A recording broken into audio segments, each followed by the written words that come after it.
Did you know that leg strength is one of the key performance indicators when it comes to longevity and quality of life as we grow older? And lucky for you, you don't even need a lot of weight to work on your legs. In fact, a single kettlebell, which doesn't even have to be very heavy, can make the difference between you being forced into a sedentary lifestyle as you grow older to being able to run, jump, hike, cycle, and most importantly, enjoy your life for as long as possible without injury and without pain. So today, we're gonna go through those handful of exercises, starting with very beginner-friendly variations and building to very advanced variations for each and every one of them. So if you're ready, let's go and have some fun. Building a solid foundation is the key to seamless progress, and when it comes to solid foundations, the classic front squat is one of the best exercises when it comes to not just working on strength, but also on hip, knee, ankle, and spinal mobility. We're not talking about you being able to do a handful of repetitions. You should be working your way up to 50 to 100 repetitions in one single set without needing to take a break. And most importantly, working with a full range of motion, which means ass to grass all the way down, so you can build the foundational amount of ankle, knee, and hip mobility while you're working on your strength and strength endurance. Because the squat is not just a simple exercise, it is an avenue to even more advanced and even more beneficial lower body exercises. And just so we do not get bored out of our minds working our squat ability, we'll have a handful of different variations, switching from a front squat, for instance, to a back squat and quad dominance to more glute and hamstring dominance throughout the movement pattern, while we can hold the weight in the middle for a more uniform weight distribution. We will also work on shifting that weight to a single side for a more unilateral strength requirement and more stabilization requirements from our core. Now, since our ability to squat deep goes hand in hand with a lot of hip mobility, we can now use that foundation to build upon by now adding rotations to our hip extension and flexion, internal rotations, just like so, between every single repetition, so we can start working on every single muscle, tendon, and ligament surrounding our hip joint, as well as working on our external rotation by externally rotating our hip and moving with our knee down to the floor, adding a second extension in our hips before we reverse, roll over our toes, repeat on the other side, go into our full squat, and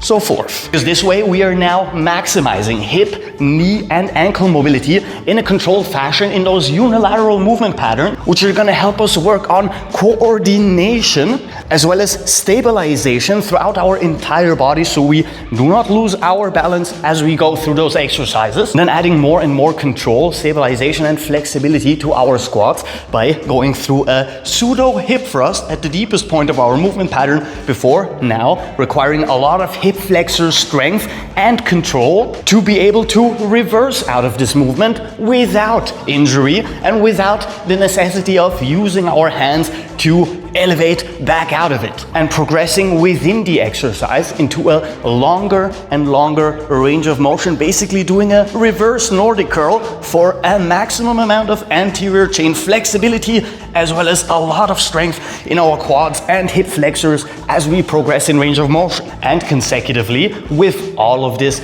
mobility, strength, and control, we can now start adding internal and external hip rotation in a single movement in the 90-90 switch with added weight for a loaded mobility and strength exercise that is going to take us through basically all the functions of our hips, from flexion to extension, from internal to external rotation, and combining those in a single movement pattern that does require a massive amount of ankle, knee, hip mobility, core strength, and overall stabilization from our entire body. Even going further to use that 90-90 switch for even more hip extension, even more control exercises, and even more mobility benefits as we progress in all of those aspects and start working on the true potential of the deep squat or resting squat exercises. Because just those handful of variations have pretty much unlocked your entire lower body if you can go through them regularly. And once you've worked on all of these exercises separately, now we can start putting things together.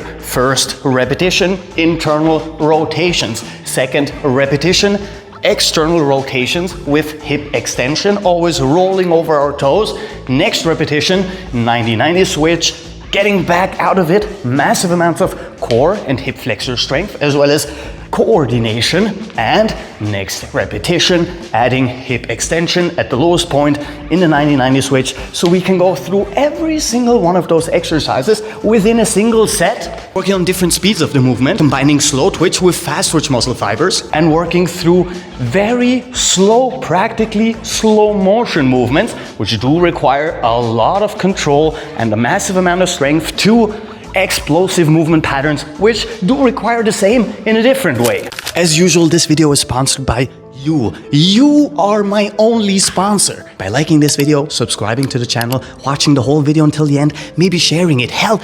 maybe even you're crazy enough to leave a comment. That is the only type of sponsorship I could ever ask for. I will diligently use the ad money to buy even more gourmet cat food. Having worked on our anterior chain flexibility as well as our entire lower body strength combined with our core strength, we can start adding reverse Nordic curls, which you can start with a very short range of motion. And as you progress in both flexibility as well as strength and control, you can start going through a full repetition. Start adding rotations as well to your reverse Nordic curl, so we can add a little bit more unilateral movement patterns to our exercises. Until you're ready for that kettlebell joining you in this exercise, irrespective of your range of motion. It could be as low as this, as well as a short range of motion in the rotation. Still getting massive amounts of hip flexor, quad, and abdominal stretch added to the posterior and anterior chain strength we need to get into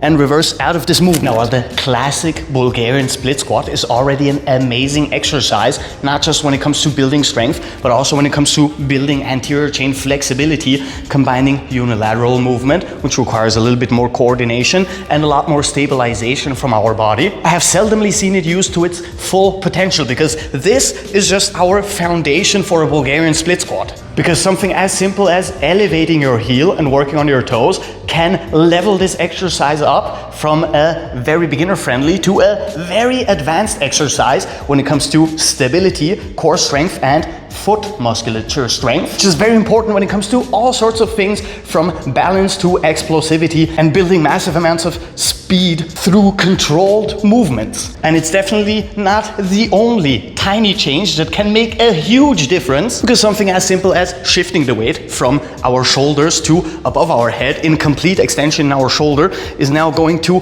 maximize anterior chain flexibility and add a lot of upper body mobility benefits as well, helping us work on more and more spinal extension, as well as a lot more core inclusion for stabilization throughout the entire movement pattern. And now combining both benefits, working on our toes with elevated weight for even more stabilization and a ton of more strength requirements from our entire body to go through this exercise in a proper fashion. And just like before, we want to add speed variability with slow movements, fast movements, and then adding agility through explosive Bulgarian split squats or jumping split squats. With one of our best tools when it comes to advancement overall being a simple increase in range of motion by simply elevating our front leg, allowing us to go into a deeper and deeper stretch in our hind leg, opening up our hip flexors and our quads, requiring a lot more stabilization from our front leg and our glutes as well. And of course, giving us all the additional benefits of a longer range of motion, helping us build more strength, which can now be combined with working on our toes for more stabilization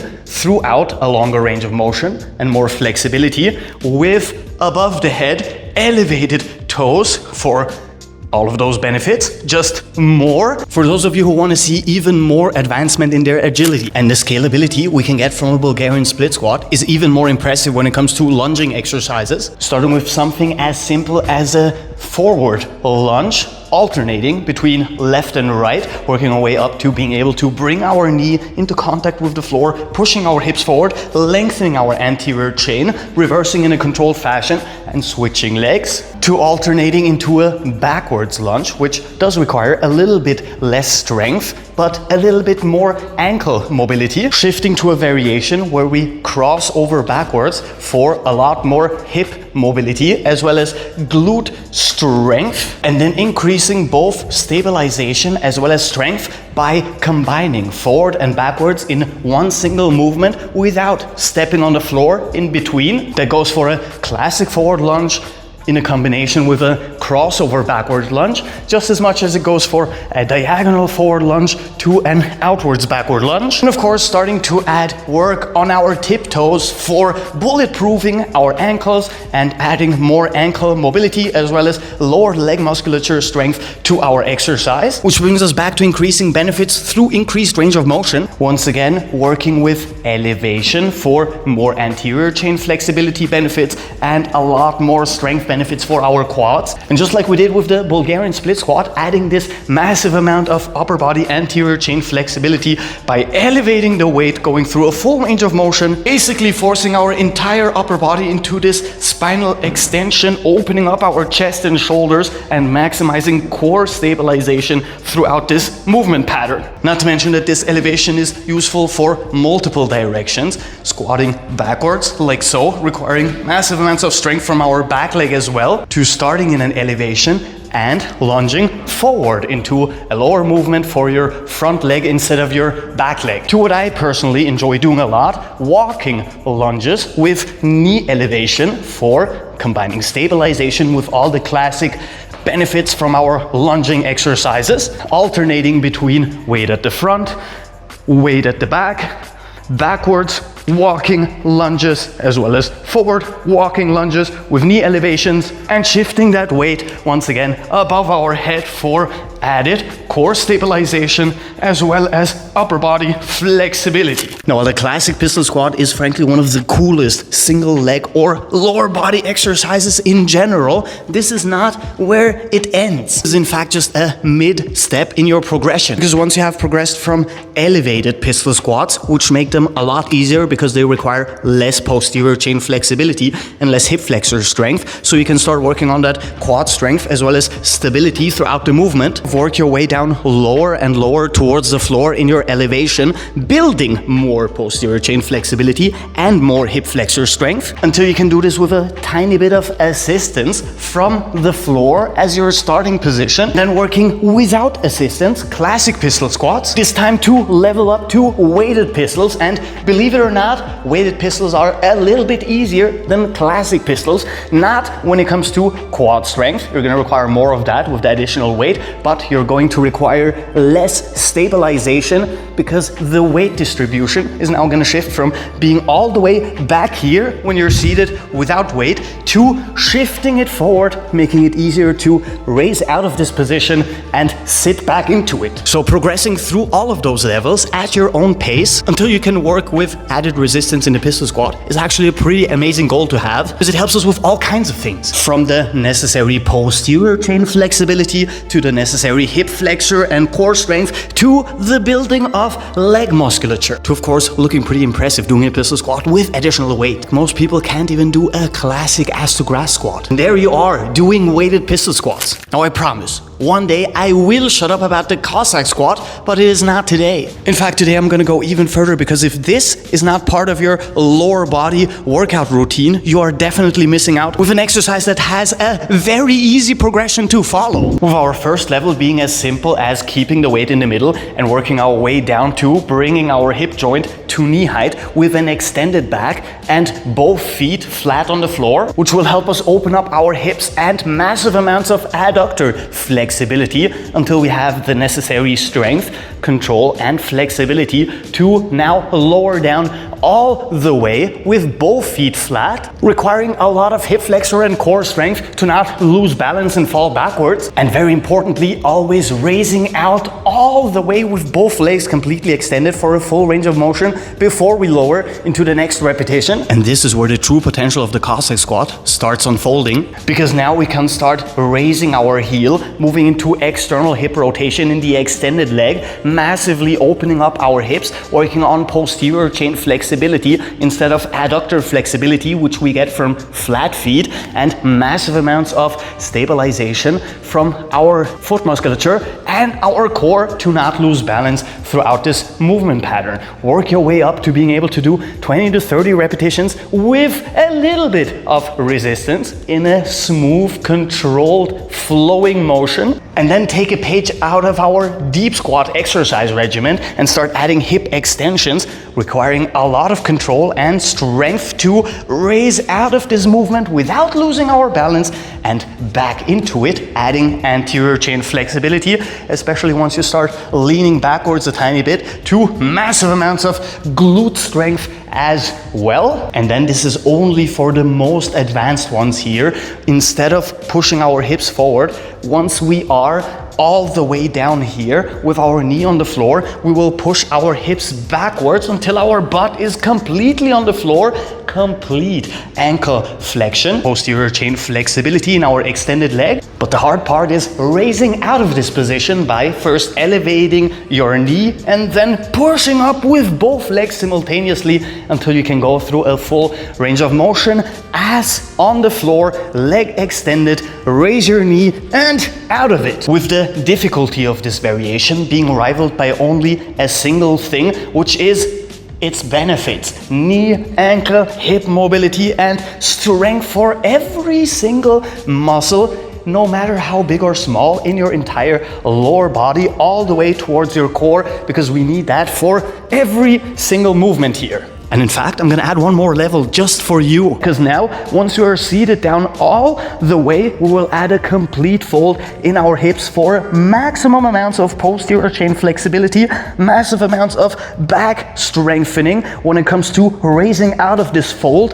and shifting the weight backwards will require even more stabilization from our body to go through an entire range of motion and a full repetition, basically making this one of the most advanced yet most effective lower body exercises. And there you go. It's just a handful of exercises. You can literally start with a single set of each one of those, the lowest level, and progress through them until you can do multiple sets of the most advanced level. You have now combined flexibility, strength, coordination, stabilization, endurance, and agility all into a single workout using a single kettlebell. If you like the video,